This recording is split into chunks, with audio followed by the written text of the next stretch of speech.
Education tour पर आपका स्वागत है। आज हम पढ़ने जा रहे हैं काल। काल जो टॉपिक है वो सभी कक्षाओं के लिए उपयोगी है तथा सभी कॉम्पिटिटिव एग्जाम में इससे संबंधित प्रश्न पूछे जाते हैं।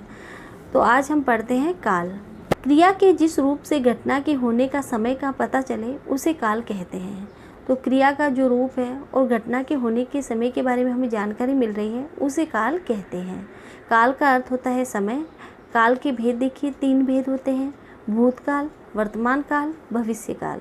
भूतकाल, बीते हुए समय को भूतकाल कहते हैं, जिसे इंग्लिश में हम पास्ट टेंस कहते हैं। क्रिया के जिस रूप से यह पता चले कि घटना बीते हुए समय में हो चुकी है उसे भूतकाल कहते हैं। मतलब क्रिया के जिस रूप से हमें ये पता चलता है कि भाई घटना है जो बीते हुए समय में हो गई है उसे भूतकाल कहते हैं। जैसे अनीता ने खाना खा लिया, विजय सो गया, हमारी टीम मैच जीत गई, अंकित ने पत्र लिखा, बहुत तेज बारिश हुई, बंदर पेड़ से कूद गया, पिताजी ऑफिस चले गए, अमेरिका के राष्ट्रपति वापस चले गए। तो देखिए ये सब हमने उदाहरण पढ़े। इन उदाहरणों से हमें ये पता क्रिया है जो घटना है वो बीते समय में हो चुकी है उसे भूतकाल कहते हैं। भूतकाल के भी देखिए कुछ भेद होते हैं, उन भेद के बारे में हम जानकारी प्राप्त करते हैं। सामान्य भूतकाल, क्रिया के जिस रूप से साधारणतः काम का बीते समय में होना पाया जाए उसे सामान्य भूतकाल कहते हैं। तो सामान्यतः काम का बीते समय में होना पाया जाए तो उसे सामान्य भूतकाल कहते हैं। तो देखिए जैसे अशोक चला गया, वर्षा हुई, रेखा का पत्र मिला, लड़के आए। तो ये सामान्य क्रिया है जो भूतकाल में हो चुकी है, मतलब बीते हुए समय में हो चुकी है। आसन्न भूतकाल, इससे यह ज्ञात होता है कि काम भूतकाल में शुरू होकर अभी अभी समाप्त हुआ है। आसन्न का अर्थ होता है निकट, पास में, मतलब समीप, कुछ समय पहले, है ना। तो क्रिया है या कोई कार्य है जो भूतकाल में शुरू होकर अभी अभी समाप्त हुआ है। तो जैसे राम ने झगड़ा किया है, वह अभी गया है, उसने पुस्तक पढ़ी है, गाड़ी आ गई है। तो क्रिया काम है या क्रिया है जो भूतकाल में हुई है परंतु वो अभी अभी समाप्त हुई है, इसलिए था का प्रयोग न करके है प्रयोग, है शब्द का प्रयोग है। तो देखिए राम ने झगड़ा किया है ना, उसने पुस्तक पढ़ी है। पूर्ण भूतकाल, जिस क्रिया रूप से बीते हुए समय के कार्य के पूरा हो जाने का ज्ञान हो उसे पूर्ण भूतकाल कहते हैं। जैसे देखिए पत्र मिल गया था, राम स्कूल पहुंच गया था, वर्षा हुई थी, लड़के आए थे। अपूर्ण भूतकाल, इसमें काम के भूतकाल में जारी रहने का पता चलता है, मतलब कार्य भूतकाल में भी हो रहा था। बालक सो रहा था, छात्र आ रहे थे, वर्षा आ रही थी, लड़के आ रहे थे। तो इसमें जो काम है वो भूतकाल में भी जारी रहने का पता चलता है, मतलब समाप्त कार्य नहीं हुआ था।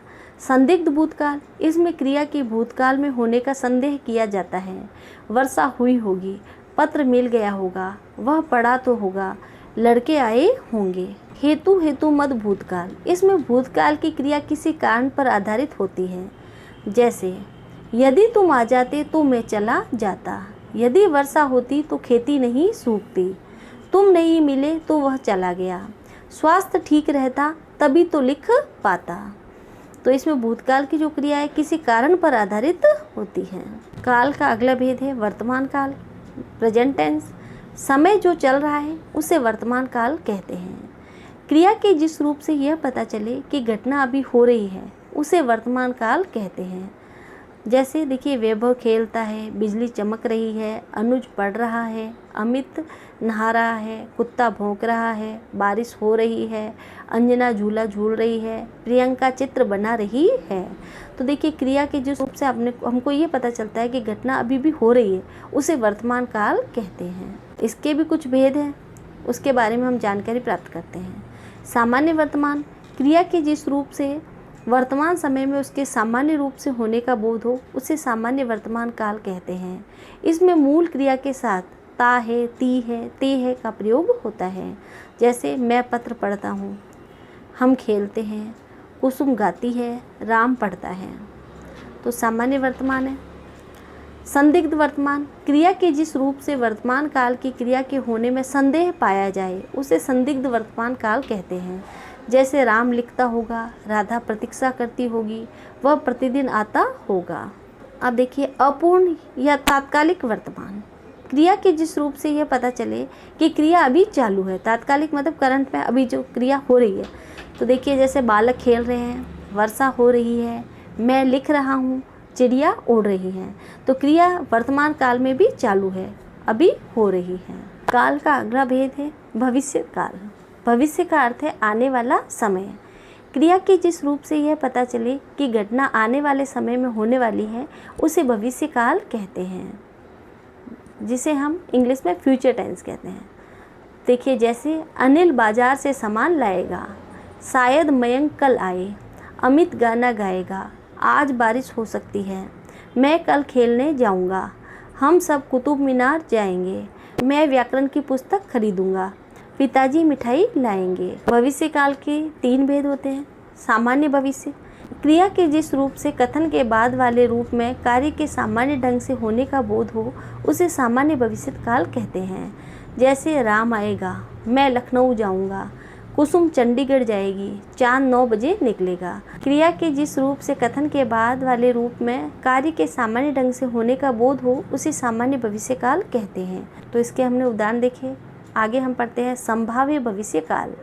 क्रिया के जिस रूप से आने वाले समय में क्रिया के होने की संभावना का ज्ञान हो, उसे संभाव्य भविष्य काल कहते हैं। तो निश्चित न होने की अवस्था है, संभावना है। क्रिया का जो रूप है उसमें आने वाले समय में क्रिया के होने की संभावना का ज्ञान हो, निश्चित नहीं होने की अवस्था है, उसे संभाव्य भविष्य काल कहते हैं। जैसे दोपहर तक धूप निकल सकती है, तो देखिए निश्चित नहीं है, नहीं भी हो सकता है, परंतु संभावना है, तो दोपहर तक धूप निकल सकती है।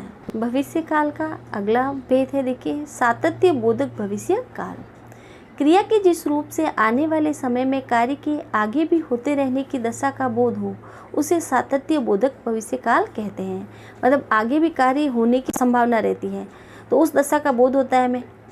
तो देखिए, इसमें क्रिया रूप से भविष्य में भी कार्य के जारी रहने का बोध होता है। जैसे देखिए, मैं आपका आभारी रहूँगा, गीता आपकी सेवा करती रहेगी, हम आपके पास आते रहेंगे, मैं तुम्हारी मदद करता रहूँगा, जवान देश की सेवा करते रहेंगे। तो इस प्रकार आज हमने काल के बारे में जानकारी प्राप्त की, काल के भेदों के बारे में जानकारी प्राप्त की।